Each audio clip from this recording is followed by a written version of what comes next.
Well, this has been a long time coming, and many of you have asked for this. You have seen on many of my videos the use of an interactive timeline that I built.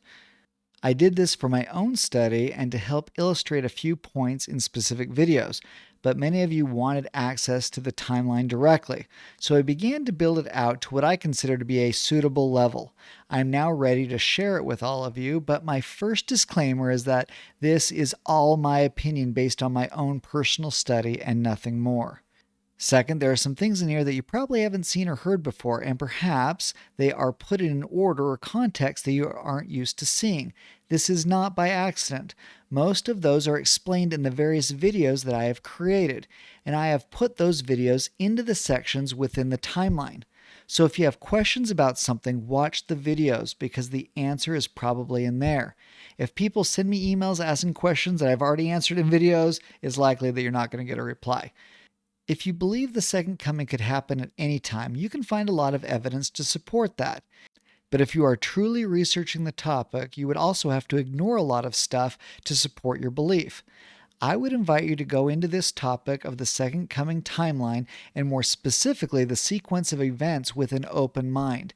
Don't have preconceived ideas about when it will be, but rather just trying to understand all of the things that need to happen up into and through the second coming. Next, I call this a timeline, and I guess it is, but the only dates listed in here are those in the past. I don't know when these future events will occur, and I'm not trying to predict the dates of any future events. I'm just trying to understand the sequence of events that are required to take place prior to and through the second coming of Jesus Christ. Like Christ himself said, watch and pray. This timeline will never be a finished project. Think of this as a living timeline. I hope that over time more content and events can be added. It wouldn't surprise me if events move around some. There are topics I haven't studied at length yet, and it is likely that they will further shape the timeline. Because of this, I'll keep a running list of enhancements here, so if you come back to this from time to time and want to see what has changed, you can get a summary there. There are some topics I plan to create a video for at some future point.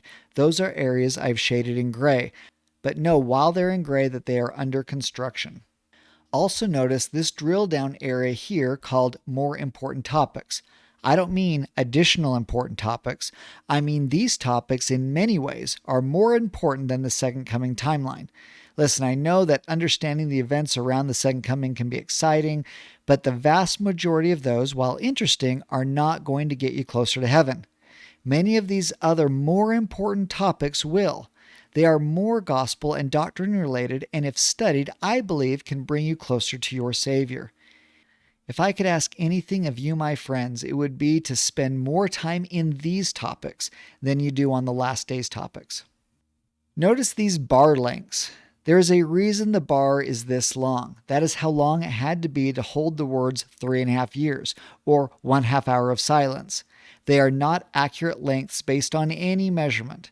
My daughter started measuring back from the "we are here" to figure out how many years we have left. Don't do that. If you have some gospel material that you feel should be added to this timeline, please email it to me at gospellessons1@gmail.com. I would ask that you include the source of the material, and for the purpose of this timeline, I only want to use the highest quality sources, being the scriptures, Joseph Smith, and modern day prophets while they were prophet. I know this is a little strict, but if you loosen it up from there, you start finding a lot of conflict in personal opinion and stretched interpretations. There is plenty of content across those sources that I mentioned, so let's just use those so that we can be as accurate as possible in the sequence of events. I designed this to be directionally sound and sequentially accurate. In other words, I feel pretty good that this takes into account the major events spoken of, and they have by and large been put in the right sequential order. It may not be 100% correct, but it is as best as I know at the moment. But like I said earlier, this could change over time. Now a bit on navigation. This timeline will be very difficult to use on your mobile phone. It is designed for a PC, and I would strongly suggest using a PC if you're going to spend much time here. One big advantage of a PC is with the mouse. You can double click or use the scroll wheel to zoom in and out on whatever section that you want. This way you can hop around to your favorite topics and study. If you are on a mobile phone or a TV, you may be forced into hitting each element in a slideshow fashion step by step. This is simply a limitation of the browsers and interfaces of those devices, so a computer will be much, much better.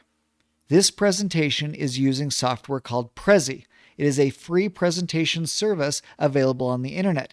I didn't write it. I don't have any control over it. If it gets too slow or sluggish or something, it may mean that too many people are using it. So let's all hope it works well, and if you have issues, I would suggest trying it during an off-peak time. Lastly, I've mentioned this before, but let me say it here again. If you like this content or any uplifting content on YouTube, please like and subscribe, comment, and turn on alerts. The YouTube algorithm sees you doing this and presents the same content and similar content to other people on YouTube. So it seems weird, but if you like, subscribe, and comment in a meaningful way, it is helping to share the gospel with others. Believe it or not, I've seen the analytics, and when people do that, it makes a big difference.